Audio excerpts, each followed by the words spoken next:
ان کی طرف نہیں لوٹے گی۔ اب اس کو دیکھیں، لا یرتد الیہم طرفہم، یہ اس کا ترجمہ ہے، اس کی نگاہ اس کی طرف نہیں لوٹے گی۔ لیکن جو طرف ہے نا، طرف، یہ طرف، طرف کا مطلب ہے کہ ان کی اچٹتی نگاہ بھی اپنی طرف نہیں لوٹے گی، ٹھیک ہے؟ ان کی سرسری نظر بھی اپنی طرف نہیں جائے گی، ان کا ہلکا دھیان بھی اپنی طرف نہیں جائے گا، ٹھیک ہے؟ ہلکا سا دھیان بھی اپنی طرف نہیں جائے گا۔ میرے بڑے بھائی ہیں، ان کو آج سے کچھ سال پہلے اچانک سے غائب کر دیا گیا، اور وہ ایسے غائب ہوئے کہ بس کوئی پتہ نہیں، نہ ایف آئی آر کٹ رہی ہے، اور نہ یہ پاکستان میں علماء کے ساتھ ایسا ظلم ہوتا ہے۔ تو کیا ہوا تھا جی، مسجد کے باہر چندہ ہوا تھا، تو جس نے پیسے لیے تھے، بس پھر وہ کوئی ایسا مشکوک آدمی تھا، تو سمجھا شاید امام صاحب کا بھی اس میں کوئی ہاتھ ہے۔ تو 42 ڈیز وہ رہے، اور ہمارے وہ 42 ڈیز قیامت صغریٰ تھے ہمارے لیے۔ اللہ اکبر! دین کے ساتھ وابستگی کی قیمت آپ کو کبھی نہ کبھی دینی پڑتی ہے۔ کبھی لوگ آپ کو گھٹیا سمجھتے ہیں، کبھی لوگ آپ کو کمتر سمجھتے ہیں، کبھی آپ کو لوگ منگتا سمجھتے ہیں، کبھی آپ کو لوگ کیا اور کبھی کیا سمجھتے ہیں، کبھی آپ کے اوپر اعتراضات کرتے ہیں، کبھی جسمانی اذیت پہنچائی جاتی ہے۔ تھا- میں نے مغرب کی نماز پڑھائی، اور مغرب کی نماز پڑھا کے میں نے اوابین پڑھی، اوابین کے بعد دعا کر رہا تھا میں، تقریباً آدھا پونا گھنٹہ گزر چکا تھا۔ اوابین میں پارا پڑا کرتا تھا، تو میں نے وہ ختم کیا تو آدھا پونا گھنٹہ گزر چکا تھا۔ تو مجھے میرا بیٹا آیا، کہتے ہیں ابو تایا ابو کا فون آیا ہے۔ تو میں یہ مسجد میں بیٹھا ہوں، محراب کے اندر بیٹھا ہوا تھا، میں نکلا ہوں، یہاں کرسیاں رکھی ہوئی تھی، میں یہ کرسیاں رکھی ہوئی تھی، یعنی 2 3 قطاریں تھیں، مجھے کرسیاں نظر آ رہی ہیں، مگر میں کرسیوں کو چیرتا ہوا گیا، اور مجھے نہیں پتا تھا کہ اس کو کرسی کہتے ہیں، مجھے نہیں پتا تھا کہ میں نے جوتے پہننے ہیں، مجھے نہیں پتا تھا کہ میں نے دعا مکمل کرنی ہے، مجھے نہیں، کچھ نہیں پتا تھا۔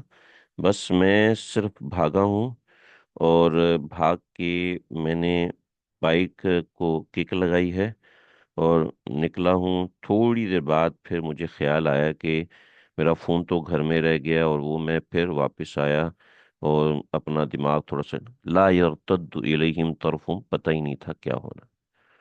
شیخ الاسلام مفتی تقی عثمانی صاحب ہمارے ہاں تشریف لائے تھے، تو حضرت کے جو ڈرائیور تھے وہ کہنے لگے، جی مجھے یہ گلیاں ہیں، اس کے اندر سے مجھے راستہ نہیں پتا، تو راستہ کیسے ہوگا؟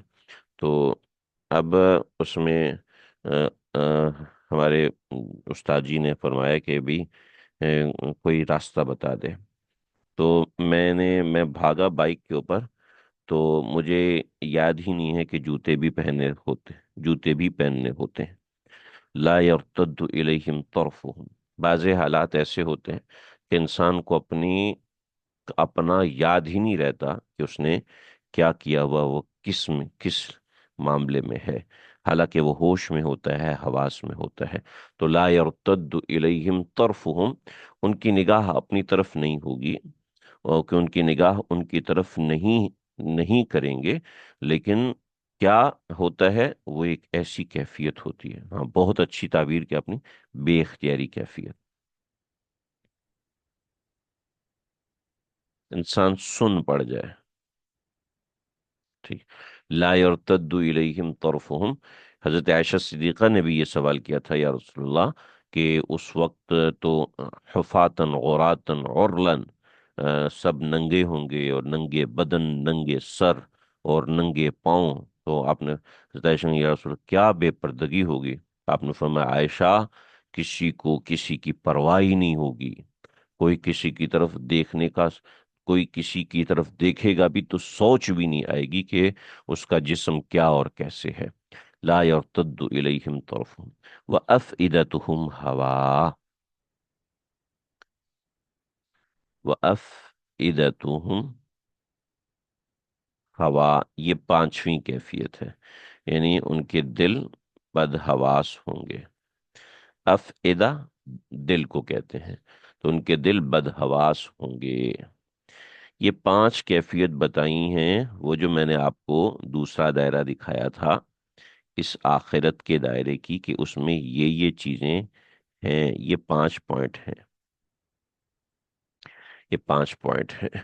تو ان پانچ پوائنٹس کو ذہن میں رکھیں اور قیامت کا تصور کریں اور اس کو سمجھنے کی کوشش کریں کہ اللہ ہمیں کیا سمجھانا چاہ رہے ہیں اور کیا کچھ بتانا چاہ رہے ہیں۔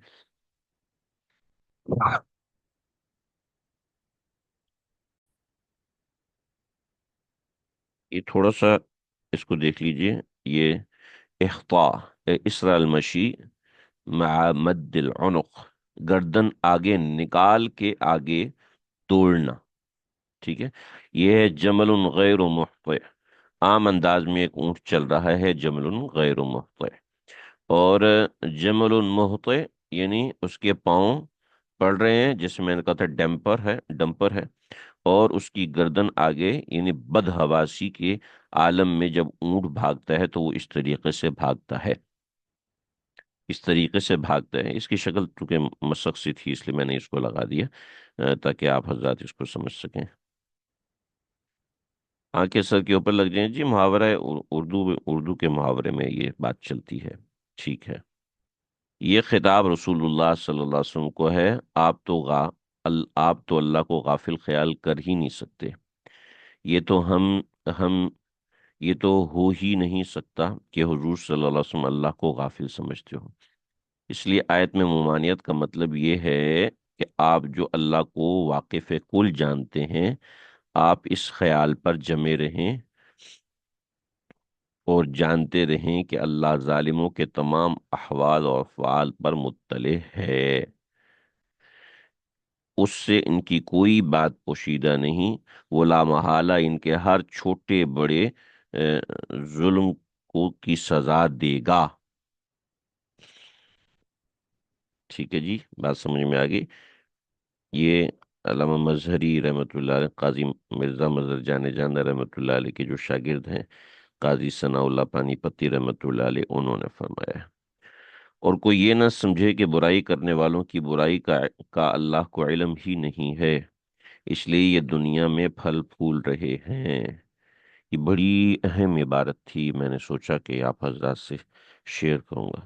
نہیں، اللہ ایک ایک کے ایک ایک گھڑی کے برے بھرے اعمال سے بخوبی واقف ہے، اور یہ جو انما یؤخرہم، یہ جو ڈھیل خود اس کی دی ہوئی ہے، یا تو اس میں واپس ہو جائے یا پھر گناہوں میں بڑھ جائے، اپنے گناہوں سے توبہ کرے، اللہ سے معافی مانگے، یا اس سے بڑھ جائے یہاں تک کہ قیامت کا دن آ جائے۔ چنانچہ ہونا یہ چاہیے کہ روزانہ اللہ سے استغفار کریں، ہم سے کوئی کمی کوتاہی، ہم انسان ہیں، کمی کوتاہی ہو بھی جاتی ہے، کر بھی دیتے ہیں ہم لوگ، تو ایسا نہ ہو کہ قیامت کے دن آ جائے اور پتہ ہی نہ ہو۔ لہٰذا روزانہ رات سونے سے پہلے کم از کم 70 بار یا 100 بار استغفار کرنا چاہیے، اور جس دن آنکھیں پتھرا جائیں گی، دیدے چڑھا دیں گی، سر، اللہ اکبر کبیرہ، اللہ اکبر کبیرہ، اللہ ہم سب کی حفاظت فرمائے۔ یہ علامہ ابن کثیر نے سر اٹھائے پکارنے والے کی آواز کی طرف دوڑے چلے جائیں گے، کہیں ادھر ادھر نہ ہوں گے، سب کے سب پورے اطاعت گزار بن جائیں گے، دوڑے بھاگے حضور کی حاضری کے لیے بےتابانہ آئیں گے، آنکھیں نیچے کو نہ جھکیں گی، گھبراہٹ اور خوف کے مارے پلک سے پلک نہ جھپکے گی، دلوں کا یہ عالم ہوگا کہ گویا اڑے جا رہے ہیں اور خالی پڑے ہیں، خوف کے سوا کوئی چیز نہیں ہوگی۔ اللہ اکبر۔ ان الفاظ کا ایک تھوڑا سا الگ الگ معنی بھی ہے، وہ میں نے لکھا ہے، مخطئین، ایک دو چیزیں ہیں وہ سمجھانا رہ گئی ہیں مجھے، میں چاہ رہا ہوں اس کو سمجھ لیجئے۔ مخطئین جلدی کرنے والے، یعنی دائی کی آواز کی طرف تیزی سے جانے والے ہوں گے، ٹھیک ہے۔ مقنعی رؤوسہم، وہ اپنے سروں کو اوپر اٹھانے والے ہوں گے، لا یرتد الیہم، نگاہ ان کی طرف واپس نہ لوٹے گی، وَأَفْئِدَتُهُمْ ہوا، ان کے دل بڑے بدحواس ہوں گے۔ تو یہ تذکرہ قیامت ہے جو اللہ رب العزت ہمیں یہاں پر دے رہے ہیں۔ اوپر نبی علیہ الصلوۃ والسلام کو خطاب تھا، اور یہاں اس خطاب کے آگے تفصیل بیان کی جا رہی ہے۔ وَأَنذِرِ النَّاسَ يَوْمَ يَأْتِيهِمُ الْعَذَابُ وَأَنذِرِ النَّاسَ، اور آپ ڈرائیے۔ وَأَنذِر، انذار کہتے ہیں ڈرانے کو، لیکن انذار انذار کے ڈرانے میں اور اردو والے ڈرانے میں بڑا بڑا فرق ہے۔ انذار اس ڈرانے کو کہتے ہیں جس میں شفقت ہوتی ہے، جس میں درد ہوتا ہے، جس میں محبت ہوتی ہے۔ جیسے باپ اپنے بیٹے کو ڈراتا ہے کہ بیٹا کھانا کھا لو، طبیعت خراب ہو جائے گی۔ اور ایک کتا بھونک کے ڈراتا ہے تو وہ تخویف ہوتی ہے، ٹھیک ہے، عربی میں اس کو تخفیف کہتے ہیں۔ اردو میں ہمارے پاس ڈرانے کے لیے ایک ہی لفظ ہے، اور لیکن انذار اس ڈرانے کو کہتے ہیں جس میں شفقت ہو۔ تو وہ انذر الناس، اور ڈرائیے آپ لوگوں کو، یوم، اس دن سے، یأتیہم العذاب، جس دن آئے گا، ہم، ان پر، العذاب، عذاب، فیقول الذین ظلموا، فیقول، اور کہیں گے، پس کہیں گے، الذین ظلموا، وہ لوگ جنہوں نے ظلم کیا، ربنا، اے ہمارے پروردگار، اخرنا، ہمیں مہلت دے دیجئے، الی اجل قریب، تھوڑی سی مدت کے لیے۔ اجل قریب، تھوڑی سی مدت کے لیے۔ نجب دعوتک، اب ہم، نجب دعوتک، آپ کی دعوت کی پیروی کریں گے، آپ کی دعوت کو قبول کریں گے، نجب قبول کریں گے، ونتبع الرسل، اور رسولوں کی پیروی کریں گے۔ تو یہ لوگ یہ دعوے کریں گے قیامت کے دن اللہ کے سامنے۔ تو اب ان کو جواب ملے گا، اولم تکونوا، کیا تم لوگ نہیں تھے، اقسمتم، جو قسمیں کھایا کرتے تھے، من قبل، اس سے پہلے، کہ ما لکم من زوال، تم پہلے قسمیں کھایا کرتے تھے اس سے پہلے دنیا میں، کہ تم کو دنیا سے ٹلنا نہیں ہے، ما لکم من زوال، کہ تم کو کچھ بھی زوال نہیں ہے، ما لکم من زوال، کہ تم کو زوال نہیں آ سکتا، یعنی تم ہمیشہ اسی حالت میں رہو گے۔ ما لکم من زوال، کہ تمہیں زوال نہیں ہے، یعنی تم ہمیشہ اس حال میں رہو گے، ٹھیک ہے۔ اللہ رب العزت اس کو بھی سمجھا رہے ہیں کہ ہم نے تمہارے لیے اسباب تسلیم پیدا کیے ہیں، تین اسباب تسلیم ہیں۔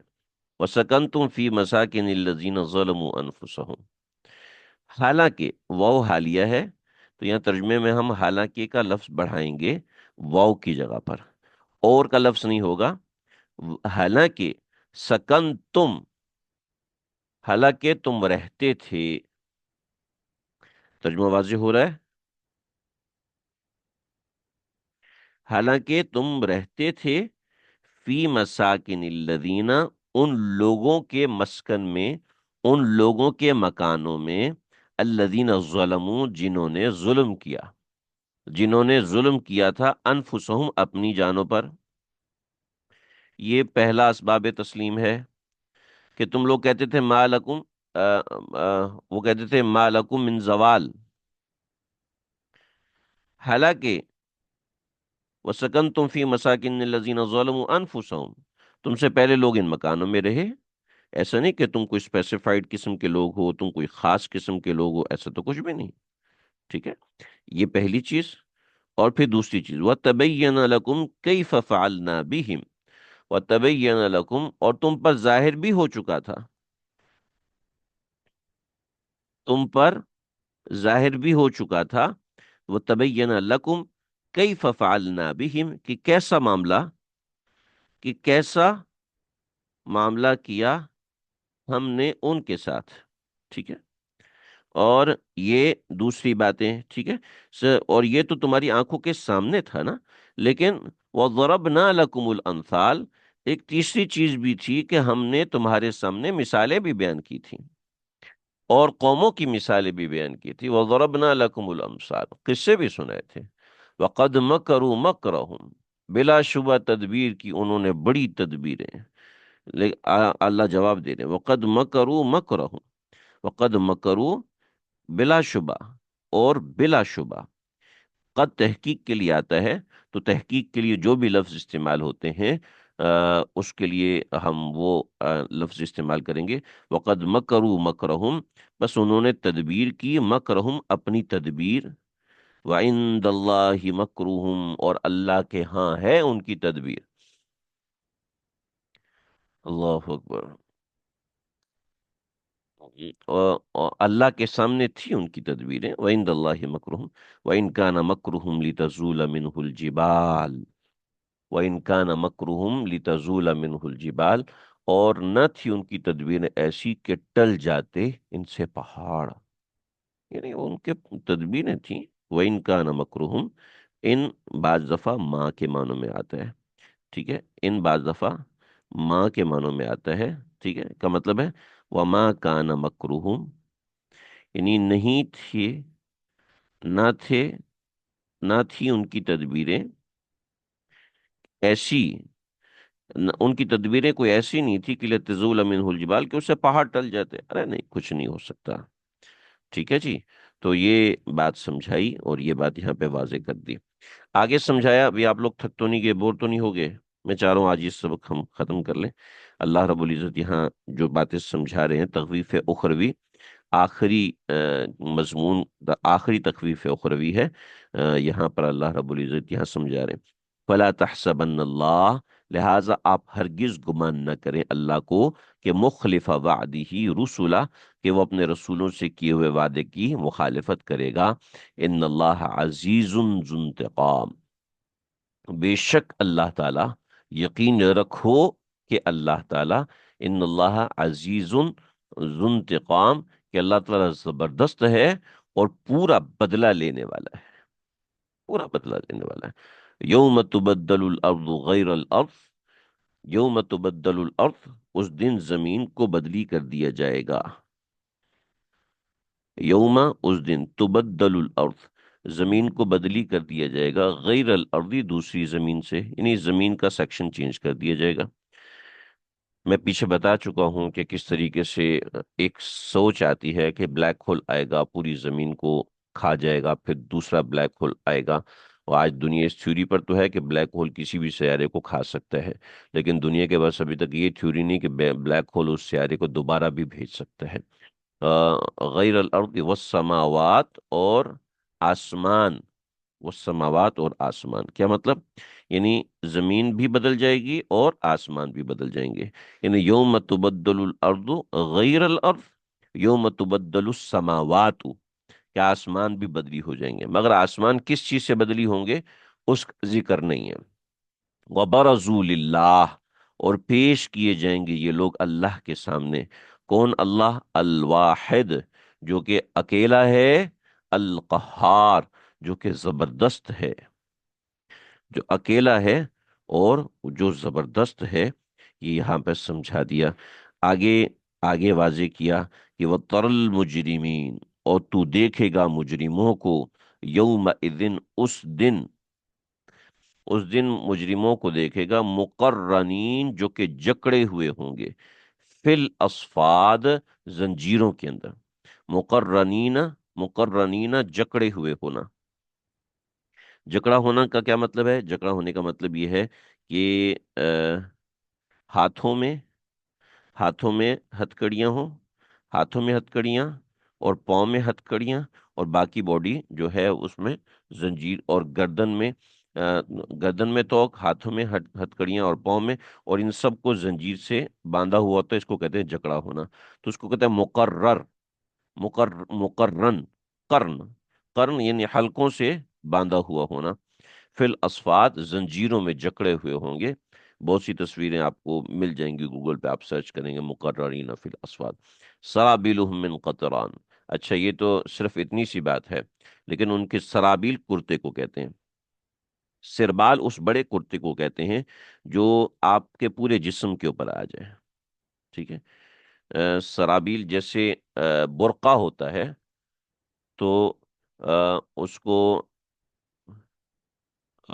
اس کو کہتے ہیں جلباب، ٹھیک ہے، اس کو کہتے ہیں جلباب اس لیے کہ وہ چہرے پہ بھی آتا ہے۔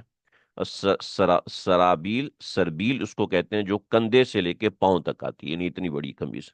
تو سرابیلہم من قطران، ان کے جو کرتے ہوں گے، من قطران، وہ تارکول کے ہوں گے، ٹھیک ہے، ان کے کرتے جو ہیں وہ تارکول کے ہوں گے، گندھک کے ہوں گے۔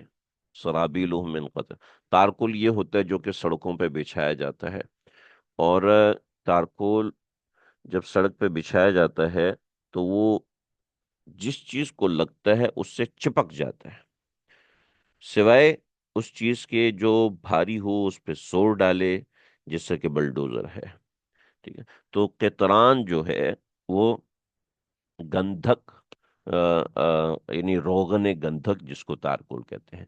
وَتَغْشَى وُجُوهَهُمْ، پورا جسم تو سربال سے، سرابیل سے ڈھک گیا، یعنی کندھے سے لے کے پاؤں تک۔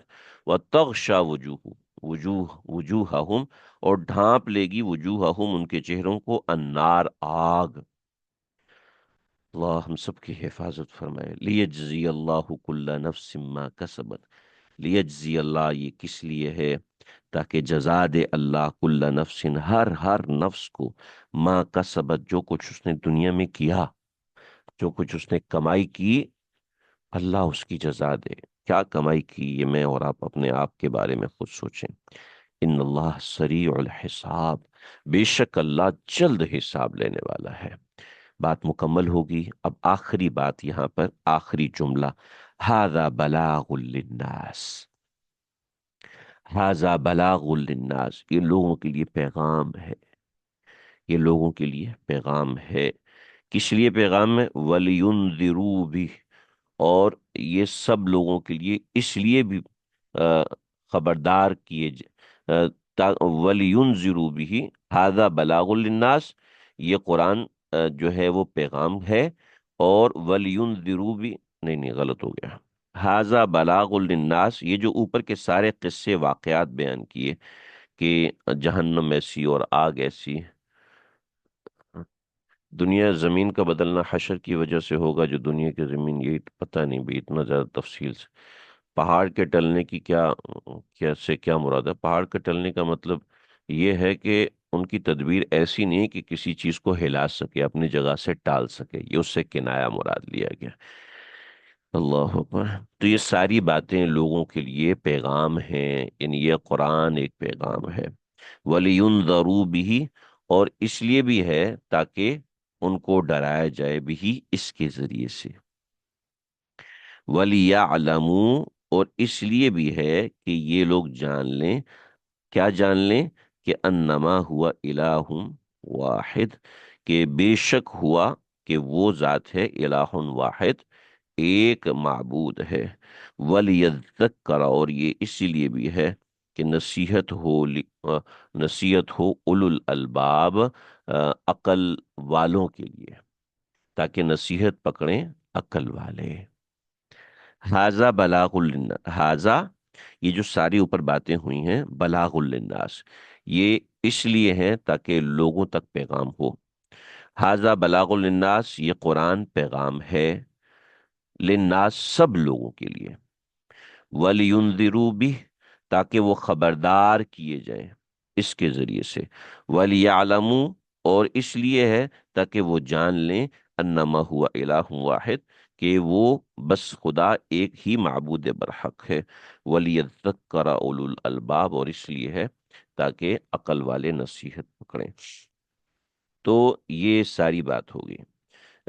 گل پلازم میں آگ لگی اور اس سے قرآن مجید کے نسخے بچ گئے، ٹھیک ہے، اور قرآن مجید کے نسخے، قرآن مجید کی الماری محفوظ رہی، بقیہ سب جگہ کو آگ کھا گئی، مگر وہ نسخے محفوظ رہے۔ اس کا حقانیت قرآن سے کوئی تعلق نہیں ہے، ٹھیک ہے۔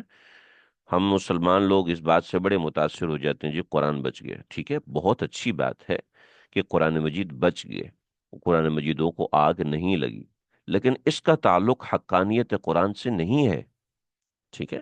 یہ ایک اپنی جگہ اچھی بات ہے، اللہ رب العزت نے حفاظت فرمائی، مگر اس کا اس سے ثابت ہوتا ہے کہ قرآن سچی کتاب ہے؟ نہیں، ایسی بات نہیں ہے۔ قرآن کا مقصد معجزات دکھانا نہیں ہے، قرآن کا مقصد بلاغ للناس ہے، لینذروا بھی ہے، لیعلموا انما ہوا الہ واحد ہے، ولیذکر اولو الالباب ہے۔ یہ مقصد ہے قرآن کا۔ یہ مقصد نہیں ہے کہ جناب قرآن کو آگ نہیں لگے گی، کل کو ایک پادری آپ کو ویڈیو بنا کے دے دے گا، دیکھو قرآن کو آگ لگ گئی، چنانچہ آپ کو قرآن جھوٹا ثابت ہوا، نعوذ باللہ من ذالک۔ حالانکہ ایسا تو کچھ نہیں ہے نا بھائی، یہ تو ایسی بیکار قسم کی باتیں، اپنی طرف سے گھڑی ہوئی باتیں۔ تو قرآن مجید کو آگ نہیں لگی ایک اچھی بات ہے، لیکن یہ قرآن کی حقانیت نہیں ہے کہ قرآن اس وجہ سے سچی کتاب ہے، اور اس وجہ سے یہ نہیں ہے، بلکہ قرآن مجید کا اصل مقصد بلاغ للناس ہے۔ چنانچہ یہ ابلاغ کی کتاب ہے، میں نے اپنی ذمہ داری پوری کر دی، میں نے آپ جو 10-15 لوگ ہیں، 20-25 لوگ ہیں، 150 لوگ ہیں، میں نے ان تک ابلاغ کیا۔ آگے آپ کی ذمہ داری ہے کہ آپ اس ابلاغ کا حصہ بنیں، وَلْيُنذِرُوا کا حصہ بنے، وَلْيَعْلَمُوا أَنَّمَا هُوَ إِلَٰهٌ واحد کا حصہ بنے، وَلْيَذَّكَّرَ أُولُو الْأَلْبَابِ کا حصہ بنے، کہ سمجھنے والے بنے۔ یہ ہماری سورہ آج الحمدللہ مکمل ہوئی، اور اسی کے ساتھ ہمارا یہ 13واں پارہ بھی مکمل ہو گیا۔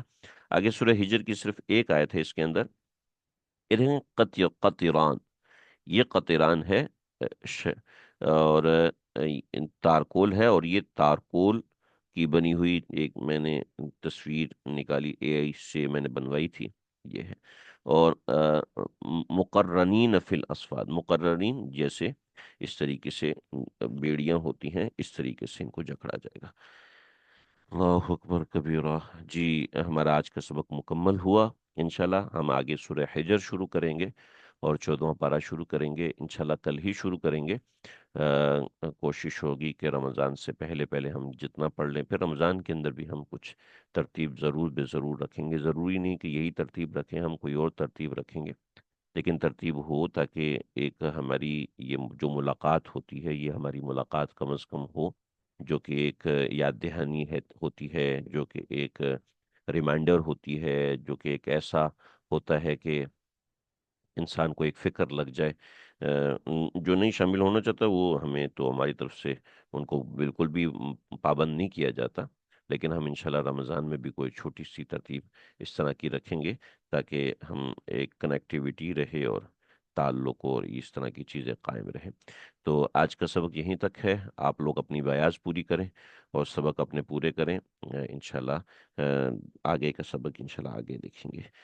وصلی اللہ تعالی علی خیر خلقہ محمد وآلہ وصحبہ اجمعین۔ میں کچھ منٹ ہوں، آپ لوگوں کو سوال کرنے ہو تو سوال کر سکتے ہیں۔